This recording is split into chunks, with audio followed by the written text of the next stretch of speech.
बाल अधिकार संघर्ष संगठन ये बच्चों का संगठन है जहाँ पे 8 से लेकर 18 साल के बच्चे एक साथ आते हैं और अपना संगठन की प्रक्रिया में जुड़ते हैं। बस्ती के जुड़े हुए मुद्दों पर बच्चे अपनी राय अपनी बात रखते हैं और उस अनुसार उन मुद्दों को किस तरह से आगे लेकर जा सकते हैं उस पर आगे की प्रक्रिया शुरू होती है।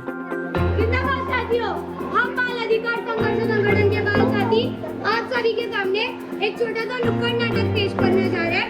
तो चलिए ये नाटक देखते हैं। पर्यावरण कौन? पर्यावरण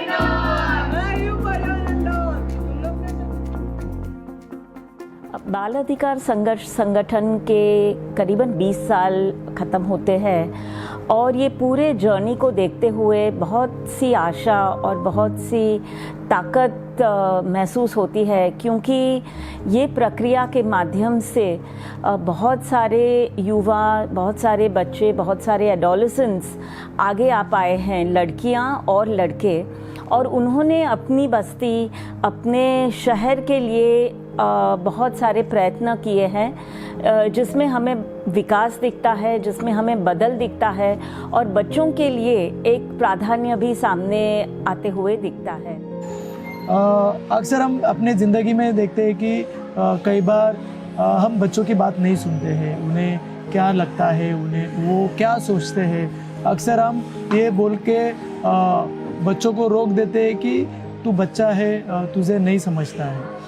बट युवा का मानना है कि बच्चे जिस भी उम्र में हैं, बच्चों की अपनी सोच होती है, उनके अपने विचार होते हैं। सिर्फ ज़रूरत है उनकी बातों को सुनना, वो जो भी सोच रहे हैं, जो भी महसूस कर रहे हैं, उसे एक प्लेटफॉर्म तैयार करना। अगर हम बीएसएस के स्ट्रक्चर के बारे में बात करेंगे तो चॉल या फिर बिल्डिंग्स है, वहाँ पर 15-15 का गुट होता है और वो गुट में 2 लीडर्स होते हैं और 2 को लीडर्स होते हैं, जो वो भी 2 लड़का और 2 लड़की होते हैं। तो बस्ती में जो बाकी जगहों पर, बाकी चॉल में, बाकी बिल्डिंग्स में जो ग्रुप्स है, वो सभी के लीडर्स मिलकर एक कोर ग्रुप तैयार होता है और वो कोर ग्रुप में जो वार्ड लेवल के जो मुद्दे हैं, जैसे कि सीपीसी है या फिर बाकी चीज़ें हैं, बड़े बड़े प्रोग्राम्स या फिर बड़े बड़े कार्यक्रम या फिर जो हम सारी चीज़ें प्लान करते हैं, कैंपेन्स वगैरह, वो चीज़ों को लेकर वहाँ पर डिस्कशन होता है जो हम वार्ड लेवल पर करते हैं। वहाँ उसमें से जो कुछ चीज़ें, कुछ लीडर जो है वो चुनकर सिटी लेवल पर जाते हैं। सिटी लेवल पे जो बच्चों के मुद्दे हैं जिसको लेकर काम करना चाहिए, वो मुद्दों को लेकर वहाँ पर काम किया जाता है। जब ग्रुप फॉर्मेशन होता है तो शुरू में हम खेलकूद की जो प्रक्रिया है, बच्चों के साथ में खेलकूद लेते हैं।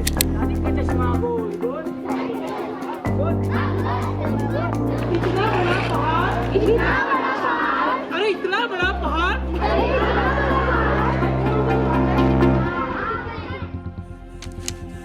और धीरे धीरे बच्चे ग्रुप में शामिल होते हैं और उस ग्रुप के माध्यम से उनके साथ में लाइफ स्किल ट्रेनिंग होती है। जिंदाबाद साथियों, my name is Zoya Siddiqui और मैं बहराम बस्ती से हूँ, प्लस मैं बीएसएस की भी मेंबर हूँ। मैं यहाँ पे पिछले 3 साल से जुड़ी हुई हूँ। तो यहाँ पे मैं जब आई थी, यहाँ ऑलरेडी एक मीटिंग चल रही थी, तो मुझे उससे मालूम पड़ा कि यहाँ पे लड़कियों का बहुत मतलब इशू है, पेरेंट्स भेजने रेडी ही नहीं है, क्योंकि बाहर यहाँ पर मतलब एक दीदी आए थे, उन्होंने एक नेटबॉल टीम करके ऐसे हमें बताया, हमारी भी टीम है, हम उधर खेलते हैं, तो उसमें सिर्फ लड़कियां होती है खेलने के लिए। तो मुझे इंटरेस्टिंग लगा, लाइक हाँ यहाँ पे सिर्फ लड़कियां खेलेगी। तो मैंने ऐसी हमारी एक टीम बनाई पूरी 20 लड़कियों की करके।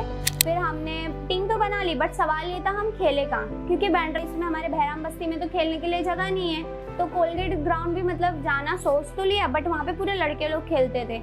जैसे कि उधर बॉटल्स थे, मतलब कांच की बॉटल होती है, उनके टुकड़े होना, और फिर वहाँ पे लड़के लोग कमेंट पास करते थे। तो हमने हमारे नगर सेवक के पास गए और उन्हें जैसे बोला कि आप 2 घंटे के लिए पुलिस पेट्रोलिंग कराइएगा उधर, और हमने उनसे मतलब एक किट की भी मांग की है।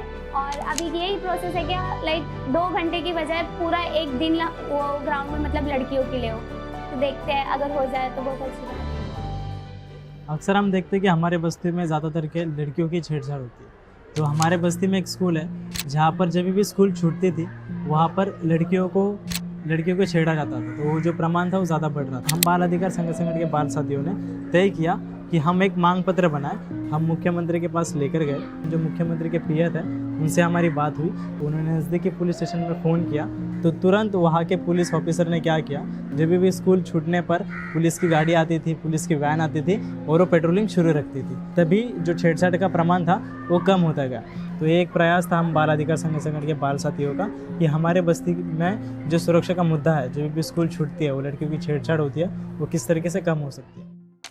अलग अलग एक्टिविटी के माध्यम से बच्चों के साथ में कम्युनिटी मैपिंग की जाती है और उस मैपिंग के आधार पर बच्चों के लिए जो जगह अनसेफ महसूस होती है उन जगहों को आइडेंटिफाई करके उन्हें सेफ करने के लिए अलग अलग माध्यम का इस्तेमाल करते हैं, जिसमें रैली है, जो लोक प्रतिनिधि है उनके साथ में मिलना, मीटिंग करना, बात करना, पुलिस स्टेशन है, पुलिस की मदद लेते हुए उन जगहों को कैसे सुरक्षित कर सकते हैं, इस तरह की प्रक्रिया चलाते हैं। मेरा नाम शेख अरशान आरिफ है। मैं बहराम बस्ती में रहता हूँ और एक बाल अधिकार संघर्ष संगठन का साथी हूँ। हमने पहले तो मैपिंग किया था। मैपिंग में हमें पता चला कि जहाँ पे लाइट नहीं है, कौन सी गलियाँ हैं जहाँ पे तो रात में अंधेरा रहता ही है लेकिन दिन में भी अंधेरा रहता है, जो कि सेफ़ नहीं है किसी के लिए भी, लड़के के लिए भी नहीं, लड़की के लिए भी नहीं। हमने राउंड टेबल किया। राउंड टेबल में हमने बुलाया नगर सेवक को, MLA को, पुलिस ऑफिसर्स को, टीचर्स को और BSS के साथी को। हमने डिस्कशन किए कि ये सब गलियों में लाइट लगाना है। फिर उसके बाद 2-3 महीनों के बाद 5-6 गलियों में अब लाइट लग गई है और अभी भी प्रोसेसिंग में है। जिंदाबाद। मेरा नाम अक्षरा है। मैं बाल अधिकार संघर्ष संगठन की बाल साथी हूँ। हमने हमारे यहाँ पे एक सोशल ऑडिट किया था, तो हमें पता चला लोगों से कि बाथरूम साफ भी नहीं रहता, मतलब दिन में एक ही बार कभी कभार तो साफ होता है, फिर पानी भी ठीक से नहीं आता है और बच्चों से भी बहुत पैसे लिए जाते हैं। तो हमने इसको लेकर बाथरूम भी विजिट किया कि बाथरूम कैसा है। फिर उसके बाद हमने एक लेटर लिख के डिस्पैच किया था। उसके बाद 2-3 बार उसका फॉलोअप भी किया। उसके बाद हमारा उसका मतलब अचीवमेंट हुआ। 3 to 4 वीक्स के बाद वहाँ पे फिर थोड़ा काम हुआ, वहाँ पे पानी आने लगा। फिर अभी वो 2 से 3 दिन में 2 से 3 बार साफ होता है और वहाँ पे पैड मशीन भी लगाया गया है। महिलाओं के लिए सैनिटाइजर मशीन है और बच्चों से पैसे लेना भी बंद कर दिए। और बच्चे फिर इस पूरी प्रक्रिया के दरमियान आगे आते हैं, जिम्मेदारी लेते हैं और एक नेतृत्व के तौर पर उस संगठन की पूरी प्रक्रिया को आगे लेकर जाने का वो प्रयास करते हैं। तो जैसे कि हम सब जानते हैं कि रेलवे ट्रैक कितना खतरनाक होता है। हमारे बस्ती में एक स्कूल है जो रेलवे ट्रैक के उस पार है, जहाँ बच्चे जाने से डरते हैं और उनके पास वो एक ही रास्ता था जो जल्दी पहुँचा सकता था, और जो भी रास्ते थे वो बहुत दूर से पड़ते थे। तो बाल अधिकार संघर्ष के कुछ साथी उसी स्कूल में जाते थे। उन्होंने ग्रुप में बताया कि स्कूल जाने पे ये प्रॉब्लम होती है। अगर उनके पेरेंट्स बीमार होते हैं तो वो स्कूल नहीं जा पाते थे, क्योंकि उनको छोड़ने के लिए पेरेंट्स लगते थे स्कूल, और उनकी उसी वजह से उनकी पढ़ाई में असर होता था, उनकी बहुत सारी एब्सेंटीज लगती थी। तो बाल अधिकार संघर्ष संगठन ने खासदार से मिले और उनके साथ पत्र व्यवहार किया, और अभी वो ब्रिज का इस्तेमाल सारे बच्चे करते हैं और रेगुलरली स्कूल जाते हैं। आज पॉलिसी के स्तर पर सस्टेनेबल डेवलपमेंट गोल्स के अंतर्गत सहभागिता का एक बहुत अहम मायना और दर्जा दिया गया है। अपने बस्तियां, अपने वार्ड्स को एक प्रोटेक्टिव एनवायरनमेंट कैसे प्रस्तापित करें, चाहे वो विलेज चाइल्ड प्रोटेक्शन कमिटीज़ के माध्यम से ना हो, चाहे वो अर्बन वार्ड कमिटीज़ के माध्यम से क्यों ना हो। तो ये सारे जो प्लेटफॉर्म्स हैं उसमें हम अभी औपचारिक रूप से भी बच्चों का सहभाग प्रस्तापित करने के लिए बहुत कुछ कर सकते हैं। जिंदाबाद साथियों, मेरा नाम प्रियंका गणेश पागड़े है। मैं बाल अधिकार संघर्ष संगठन की एक बाल साथी हूँ। CPC ये महाराष्ट्र सरकार का 2014 का GR है। उस GR अनुसार हर वार्ड में चाइल्ड प्रोटेक्शन कमेटी का गठन किया जाना चाहिए। तो इसको लेकर हमने एक नाटक बिठाया, जिस नाटक का नाम था CPC क्या है। तो ये जो नाटक है ये मुंबई के अलग अलग बस्तियों में हमने प्रेजेंट किया। उसी के साथ हमारे जो बाजू की बस्ती है चिकूवाड़ी, वहाँ से हमें इन्विटेशन आया था। वहाँ पर चीफ गेस्ट कर उस बस्ती के, उस वार्ड के नगर सेविका उपस्थित थे। तो उन्होंने नाटक देखा और वो इंस्पायर हुए इस नाटक से, और उन्होंने वहाँ पर आश्वासन दिया कि मैं ज़रूर मेरे वार्ड में CPC का गठन करूँगी।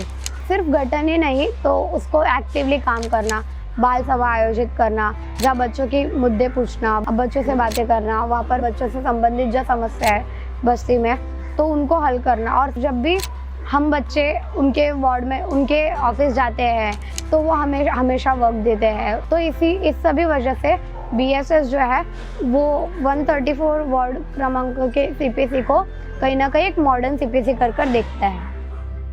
ये पूरी प्रक्रिया में हम आज देखते हैं कि कई सारे युवक और युवतियां आगे आई है और आज वो बड़े होकर बास के जर्नी से आज वो बड़े होकर वो दूसरे लड़के लड़कियां बच्चों को तैयार कर रहे हैं ये विकास के प्रक्रिया में सहभाग लेने के लिए। मेरा नाम शशि कुमार जायसवाल है। मैं न्यू भाबरेकर नगर में पिछले 25 सालों से रह रहा हूँ। हमने पहले शुरुआती दौर पर बच्चों का एक ग्रुप बनाया जिसका नाम था प्रगति बाल मंडल। फिर धीरे धीरे जैसे हम बड़े हुए तो हमने काफ़ी सेमिनार प्रोग्राम अटेंड किए। थोड़ा आगे जाकर हमने एक बड़े मुंबई लेवल पर एक ग्रुप फॉर्म किया जिसका नाम था बाल अधिकार संघर्ष संगठन BSS। इस ग्रुप में जुड़कर हमने कई सारे वर्कशॉप एक्टिविटीज़ की और पृथ्वी थिएटर में हमने जो कि मुंबई का काफ़ी नामचीन थिएटर है वहाँ पे हमने नशा मुक्ति अभियान पर एक नाटक किया था। जो मेरे ग्रुप के कभी जो सदस्य थे कुछ ऐसे थे कि जो मतलब ड्रॉप आउट से पढ़ने भी नहीं जाते थे स्कूल में, लेकिन ग्रुप में आने के बाद उन्होंने मतलब काफ़ी कुछ उन्होंने सीखा और कुछ लोगों ने तो पढ़ाई स्टार्ट की। आज कहीं ना कहीं वो लोग भी मतलब हर कोई अपने अपनी पर्सनल लाइफ में सेटल है, बिज़ी हैं लोग। मैं भी एक डिग्री कॉलेज में प्रोफेसर हूँ। मुझे अच्छा लगता है ये सोच कर कि इस ग्रुप में रहते हुए हमने काफ़ी कुछ सीखा और मैं चाहता हूँ कि आशा करता हूँ कि ये ग्रुप ऐसे ही बना रहे और आज की पीढ़ी के जो नए बच्चे हैं वो भी इस ग्रुप में जुड़े और इसको ऐसे ही आगे इसको कार्यरत रखें। मुझे लगता है ये पूरी प्रक्रिया में युवा ने एक अहम भूमिका निभाई है क्योंकि बच्चों का सहभाग को बांधने में एक प्रयत्न लगता है, एक साइंस है। ये साइंस ऑफ प्रैक्टिस जो है कि जहाँ लीडरशिप को हमें डेवलप करना है, बच्चों को एक कॉन्फिडेंस देना है, बच्चों को उनकी परिस्थिति को एनालाइज करते हुए उनकी समझ क्या है, वो क्या चाहते हैं खुद के बारे में, उनके कम्युनिटीज़ के बारे में, उनके फैमिलीज़ के लिए और उनके शहर के लिए। ये प्रोसेस जो है ये प्रस्तापित करने के लिए युवा का बड़ा योगदान रहा है।